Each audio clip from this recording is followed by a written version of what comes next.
Hello बच्चों, कैसे हो आप सब। आज की क्लास में हम 8th क्लास का चैप्टर 6 कंबस्शन एंड फ्लेम पढ़ेंगे। तो कंबस्शन और फ्लेम से में इसमें मेनली हम ये पढ़ेंगे कि आप जैसे कौन से फ्यूल्स यूज़ करते हो अपने घरों में, जिससे आप जैसे एलपीजी हो गया, सीएनजी हो गया, ये सब। तो let's start. I will read the chapter and explain also. We use different kinds of fuel for various purposes at home, in industry and for running automobiles। तो आप देखते हो बहुत सारे फ्यूल हम यूज़ करते हैं अपने घरों में भी, इंडस्ट्री में भी, ऑटोमोबाइल्स में भी। आप देखते हो सीएनजी डली होती है, पेट्रोल यूज़ करते हैं, डीजल यूज़ करते हैं। तो ये सब चीज़ें आपको मतलब फ्यूल्स हैं ये सारी चीज़ें। Can you name a few fuels used in our homes? क्या आप नेम बता सकते हो? Name a few fuels use in trade and industry. What fuels are used for running automobiles? तो आप लोग देखोगे ऑटोमोबाइल्स में कौन से फ्यूल्स होते हैं? आपके सीएनजी होते हैं। और आपके घरों में कौन से होती हैं? जैसे आपका जो विलेज एरिया में वहाँ पे काउडंग, वुड, कोल, चारकोल, ये सब यूज़ करते हैं। और जो आपके ऑटोमोबाइल्स है उसमें पेट्रोल, डीजल, सीएनजी, ये सब चीज़ें यूज़ होती हैं। तो ये सब आपकी लिस्ट हो जाएंगी फ्यूल्स की, अगर आपको बनाने को बोलेंगे हम। You are familiar with the burning of candle की बर्निंग आप देखते ही हो। क्या डिफरेंस है ये कैंडल बर्निंग में और कोल की बर्निंग में? जैसे आप बोलोगे कि candle burns with a flame whereas coal does not. Coal तो देखा है आपने, उससे सिर्फ स्मोक निकलता है, उसको फ्लेम नहीं होती। पर कैंडल जब बर्न होती है तो उससे फ्लेम निकलती है। Similarly you will find many other materials burning without flame. ऐसे ही बहुत सारे मटीरियल्स हैं जो विदाउट फ्लेम अपने ये बर्न होते हैं। तो let us study the chemical process of burning and the types of flame produce during this process.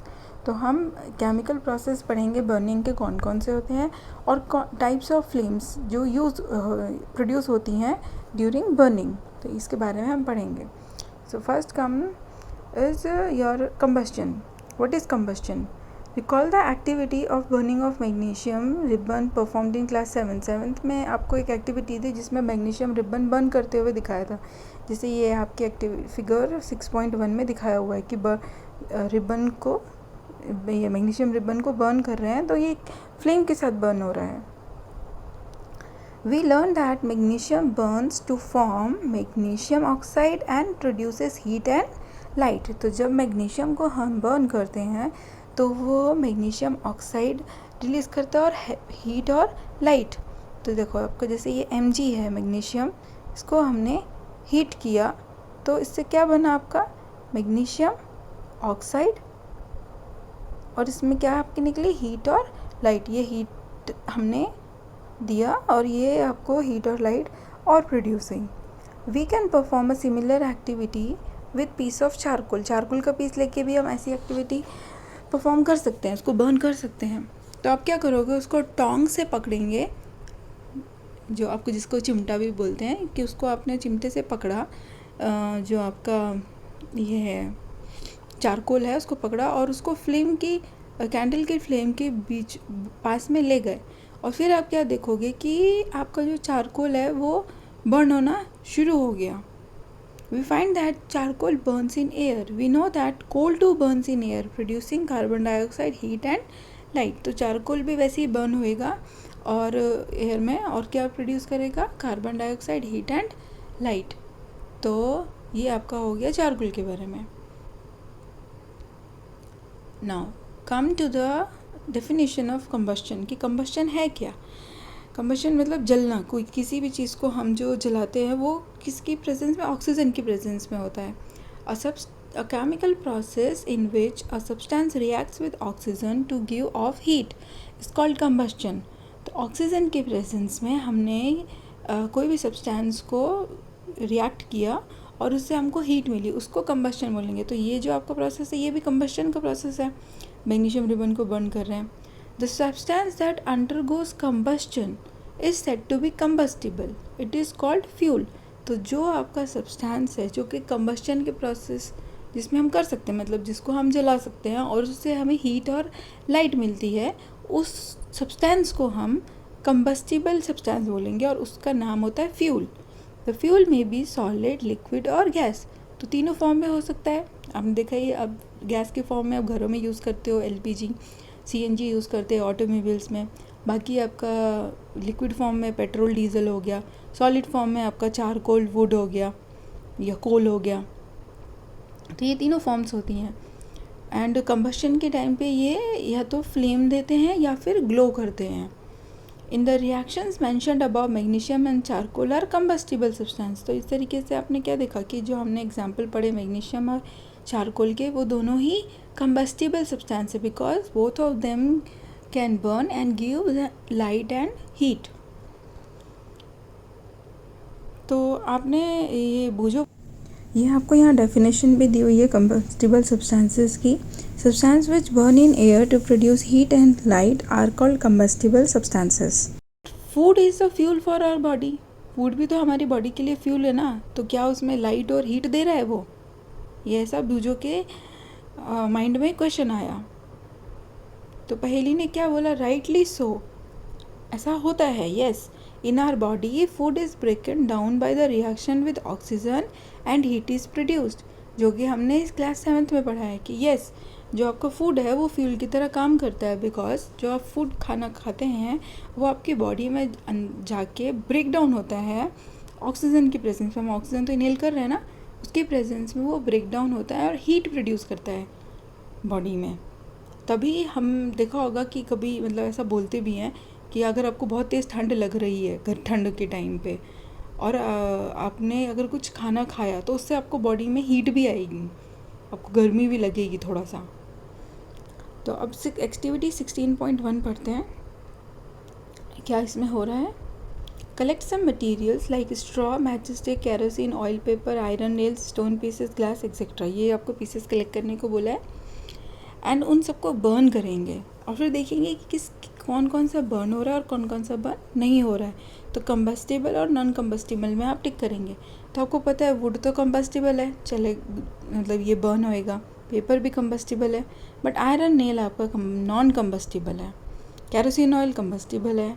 Stone piece non combustible, क्योंकि स्टोन पीस तो नहीं जल सकता। स्ट्रॉ आपका जल सकता है, चारकोल जल सकता है, मैच स्टिक जल सकता है, बट ग्लास आपका नहीं जलेगा। Glass is your non combustible.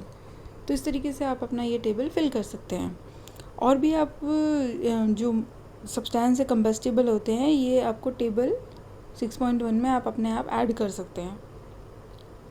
अब हम ये कंडीशंस इन्वेस्टिगेट करेंगे कि कंबशन में कौन कौन सी होती हैं। Let us investigate conditions under which combustion takes place. कौन कौन सी कंडीशन में जो आपका सब्सटेंस है वो कंबशन प्रोसेस होएगा, उसमें मतलब जलेगा। तो आप देखो, सबसे पहली चीज़ तो थी ऑक्सीजन।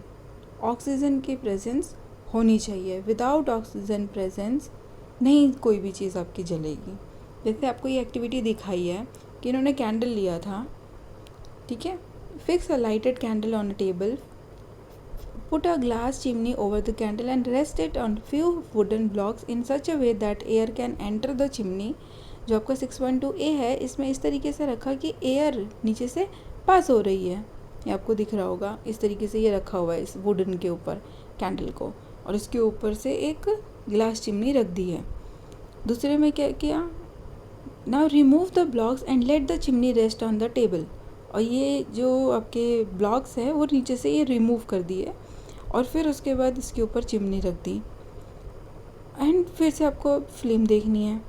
एंड थर्ड में आपने फिर क्या किया, finally put a glass plate over the chimney. इसके ऊपर आपने एक ये ग्लास प्लेट रख दी।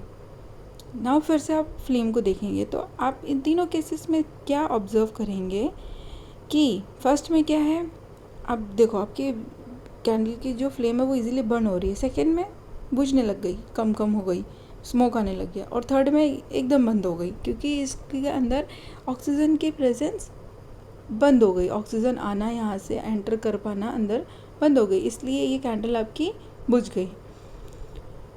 तो इसने क्या बोला कि does the flame flicker off, क्या फ्लेम बंद हो गई। Does it flicker and give smoke, क्या वो धीरे धीरे बंद हुई और स्मोक करने लग गई। डज इट बर्न अनअफेक्टेड, क्या वो बर्न होती रही बिना किसी इफेक्ट के। क्या आप इससे क्या रोल देख सकते हैं कि एयर का बहुत बड़ा रोल है in the presence of burning. तो एयर से आपका क्या मतलब है, ऑक्सीजन और आपकी air. we find that for combustion air is your necessary. So this you have to learn कि air सबसे ज़्यादा necessary है कुछ भी burn होने के लिए, combustion process के लिए. The candle burns freely in case A. A case में आपकी freely easily burn होती रहेगी. When air can enter the chimney from the below, क्योंकि नीचे से आपकी ये जो है यहाँ पे easily आपकी जो लाइट है ये एयर है वो इजीली पास हो रही है, इसलिए इसमें इजीली बर्न हो रहा है. और बी केस में क्या है, when air does not enter the chimney from the below the flame flickers and produces smoke. अब नीचे से आप ब्लॉक्स हटा दिए तो इसमें आपकी एयर पास नहीं हो रही और इसलिए जो आपकी फ्लेम है वो धीरे धीरे बुझ जाएगी और स्मोक निकलेगा. और सी केस में क्या हुआ, the flame finally goes off because the air is not available. Finally flame बंद हो जाएगी बिकॉज एयर बिल्कुल भी यहाँ पे अवेलेबल नहीं है. तो ये तीनों केस थे ये बताने के लिए कि आपकी air is necessary for combustion process.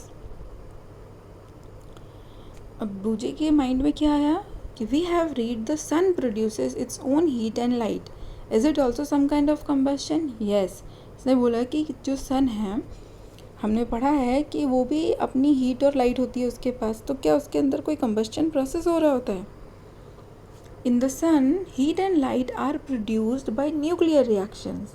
और जो कि आप हायर क्लासेस में पढ़ोगे कि हाँ सन के अंदर भी कंबस्शन प्रोसेस होता है और हीट और लाइट प्रोड्यूस होती है, पर उसके अंदर न्यूक्लियर रिएक्शन हो रही होती है. जैसे आपने फोटोसिंथेसिस रिएक्शन पढ़ी है जो हमारी अर्थ पे होती है, तो न्यूक्लियर रिएक्शंस के बारे में आप हायर क्लासेस में पढ़ोगे. अब एक्टिविटी 6.3 देखते हैं हम. इसमें क्या बोला है, place a piece of burning wood और charcoal of an iron plate और तवा. आपने क्या किया, एक बर्निंग वुड या चारकोल को आयरन प्लेट या तवा पे रख दिया. Cover it with a glass jar और ए टम्बलर, उसको ग्लास जार या टम्बलर से कवर कर दिया या फिर ट्रांसपेरेंट प्लास्टिक जार से. तो आप क्या देखोगे कि क्या चारकोल बर्न करना बंद हो जाएगा. क्या आप बता सकते हो कि ऐसा क्यों हुआ, क्यों बंद हुआ. यस, बिकॉज एयर आना बंद हो गई. एयर की जो प्रेजेंस थी वो बंद हो गई क्योंकि उसको आपने ढक दिया, कवर कर दिया ऊपर से, तो इसके अंदर एयर नहीं आ पाएगी. इसलिए वो जो आपका चारकोल है वो बर्न होना बंद हो जाएगा.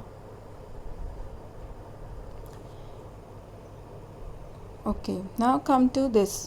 You might have heard that when the clothes of a person catches fire, the person is covered with the blanket to extinguish fire. तो जब किसी पर्सन को आग लग जाती है किसी उसके कपड़ों में, तो आप क्या करते हैं, सबसे पहले उसको ब्लैंकेट से कवर करने को बोलते हैं ताकि उसको जो एयर जो फायर है उससे वो बच सके जलने से. तो उसका रीज़न क्या है कि एयर का कांटेक्ट में वो नहीं आ पाएगा, एयर उसके कपड़ों के साथ कांटेक्ट में नहीं आ पाएगी. Blanket wrapped around a person whose clothes catches fire. तो आपको पता चल गया कि एयर का कितना बड़ा रोल है आपके कंबस्शन प्रोसेस में. तो ऐसे ही आपकी मैच स्टिक भी है, क्या वो अपने आप जल जाती है, नहीं, उसमें भी एयर की प्रेजेंस चाहिए. You must have had an experience of burning a piece of paper. Does it burn when a burning match stick is brought near it. तो क्या वो आपको जो पेपर है वो बर्न करना शुरू कर देता है जैसे ही आप मैच स्टिक को उसके पास लाते हो. Can you burn a piece of wood by bringing a lighted matches just near it. क्या आप अपना जो वुड का पीस है वो भी बर्न हो जाएगा लाइट मैच स्टिक का जला के आप उसको बस उसके पास लाओगे तो. Why do you have to use paper और kerosene oil to start fire in wood और coal. Have you heard of forest fire. तो फॉरेस्ट फायर में आपने देखा है कि आपको पेपर या कैरोसिन ऑयल लेना पड़ता है फायर को स्टार्ट करने के लिए, वुड या चारकोल को जब बर्न करते हैं, क्योंकि आपकी सिर्फ मैच स्टिक से इजीली वो जो वुड है वो नहीं बर्न हो पाती. ड्यूरिंग एक्सट्रीम हीट, ये आपके फॉरेस्ट फायर के बारे में बता रहे हैं कि आपने सुना होगा कि जैसे अभी बहुत कुछ महीनों पहले न्यूज़ में आ रहा था कि अमेज़न के फॉरेस्ट जो हैं उनमें आग लग गई है, अपने आप वहाँ आग से पेड़ काफ़ी जल रहे हैं. तो वो क्यों हुआ, एक्सट्रीम हीट की वजह से. कितना ज़्यादा वेदर हीट हो गया हमारा ग्लोबल वार्मिंग की वजह से, अर्थ इतनी ज़्यादा हीट हो गई कि वहाँ के जो फॉरेस्ट है वो अपने आप जलना शुरू हो गई. इसी का आपको ये एग्जांपल दिया हुआ है फॉरेस्ट फायर के बारे में. During extreme heat of summer at some places dry grass catches fire. Extreme heat की वजह से जो नीचे ये ग्रास पड़ी रहती है ड्राई, उसमें आग लग जाती है अपने आप। From the grass it spreads to trees, और ग्रास से वो ट्रीज़ में स्प्रेड हो जाती है। And very soon the whole forest is on fire, तो पूरे फॉरेस्ट में इस तरीके से आग लग जाती है। It is very difficult to control such fire, क्योंकि बहुत बड़े अमाउंट में आग लग चुकी होती है, इसको कंट्रोल करना बहुत मुश्किल हो पाता है। तो this is all about your combustion process. I hope it is clear to everyone. If you have any doubt, you can ask in comment section. That's it for today. Thank you and have a nice day.